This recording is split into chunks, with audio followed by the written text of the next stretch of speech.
Hi guys, welcome to another video on my series on chord tone soloing. I'd just like to say I hope these past few videos have been beneficial for you all. And if you're new to the channel, please check out my other videos on the series and my other series, the 12 Levels of Learning the Blues. In this lesson, I'm going to develop further the concept of scalar interchange but apply it to the blues.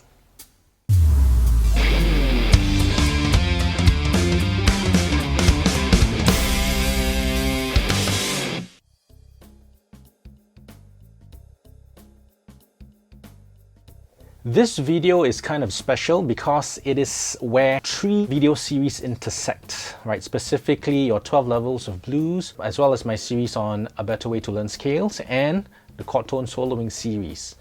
Okay, so let us begin. If you've been following me for some time, you know that I like to change scales in position. The idea here is this: for every chord in a blues progression, a 12-bar blues progression, right, there are only 3 chords, right? We'll be using a different scale. Right now we're focusing on the major scale. Again, we will be sticking in D blues.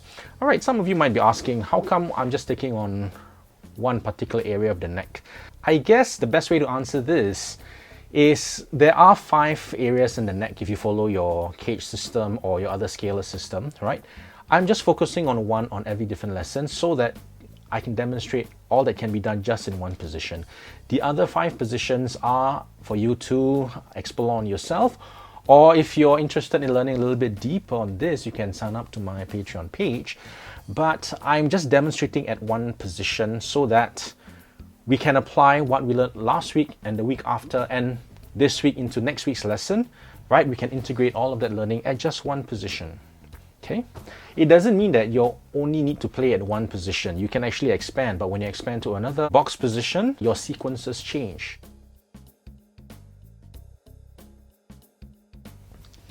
Okay, so back to scalar interchange for the blues. So the concept here, for every chord in the 12-bar blues, we will be using a different scale box in the same position.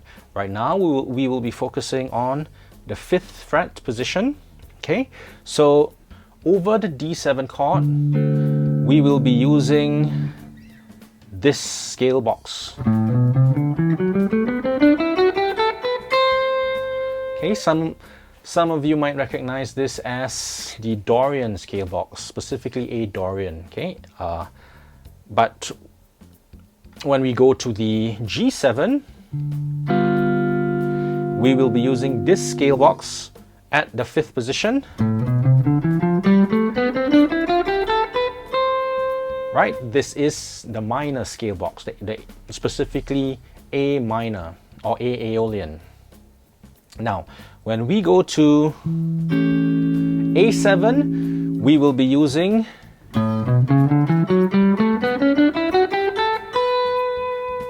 this is the A mixolydian.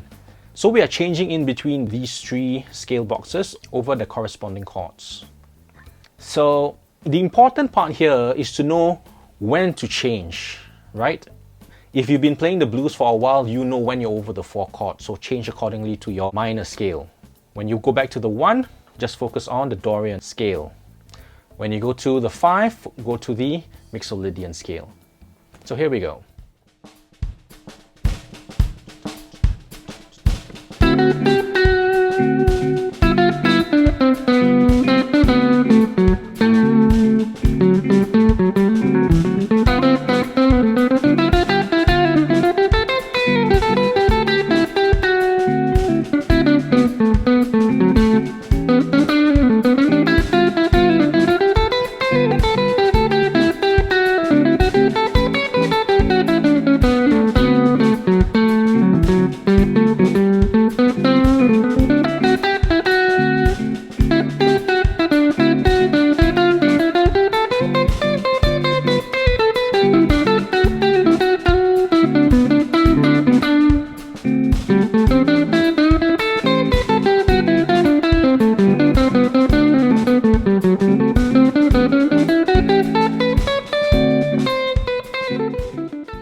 you notice that I also went out to some of the other boxes to demonstrate, but as I mentioned, if you go to another box position, yeah, the sequence of scale changes. I don't want to go into that, I just want to focus on the D blues at the 5th position for now, okay?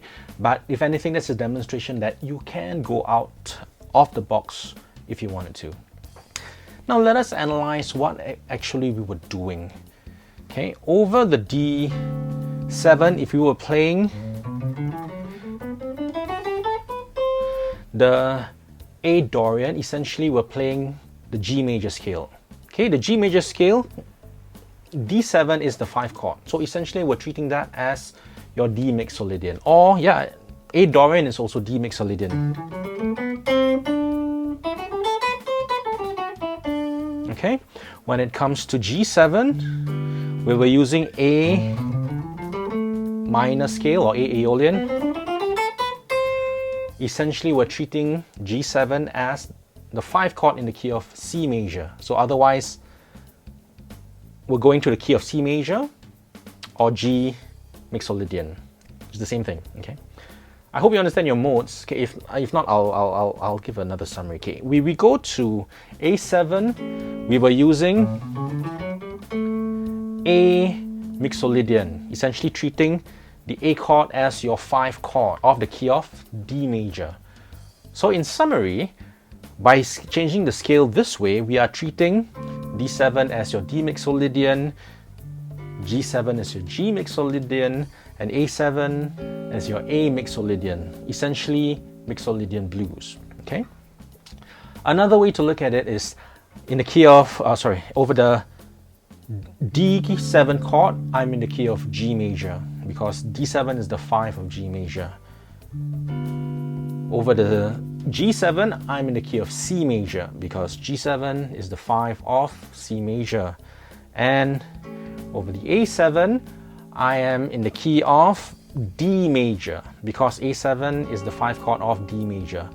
So in short, I'm playing G major scale, C major scale, go back to G major scale.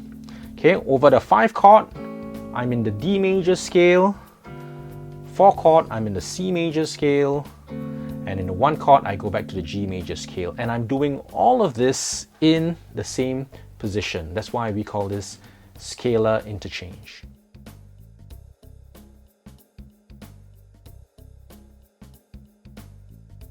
Okay, so how can we make sense of what we've just learned? The important part here is to know which are the characteristic notes in the scale box.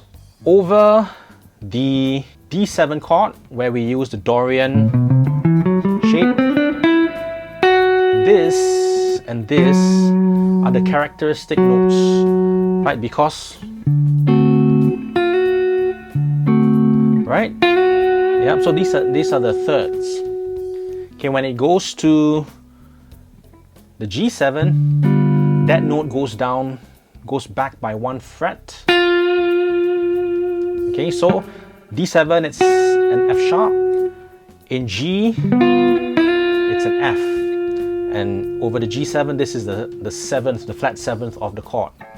Okay, so no, this note, and then over the 1 chord, this note over the 4 chord. Okay, going back to the 1 chord. Okay, what about the 5 chord, A7? Okay, the characteristic note of A7 is this note, which is a C sharp. Okay, it's a third. Essentially also this note on the first string.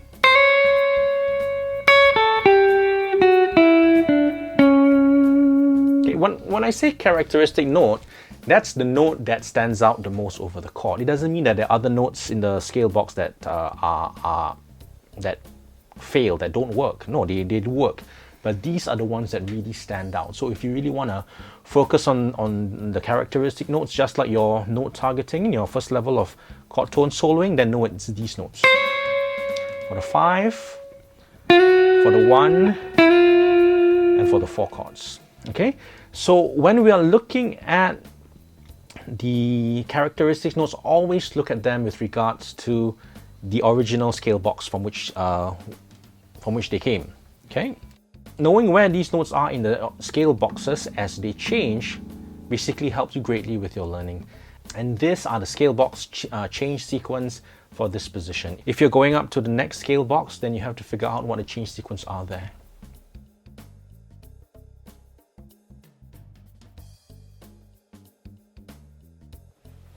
Okay, let us take this to the next level by combining with by combining the scale interchange with what we've learned in the previous few videos.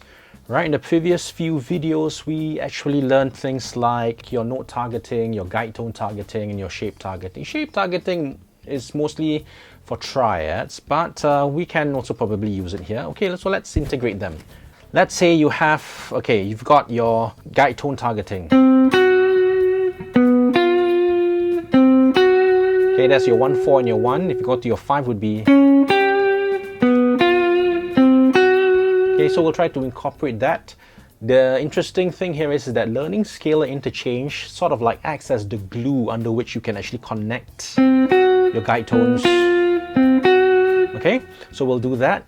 We'll also include your tone targeting using your guide tone. Say for instance, if you remember this melody.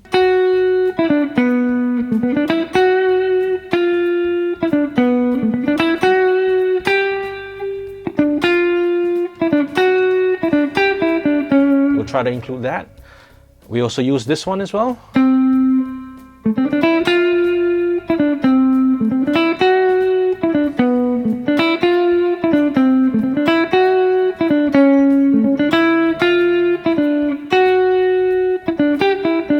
Right, okay.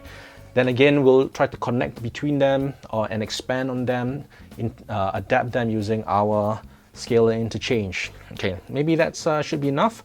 Let's give it a go.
Okay guys, let's do a recap of this video's lesson. As you know, I always like to do recaps every now and then.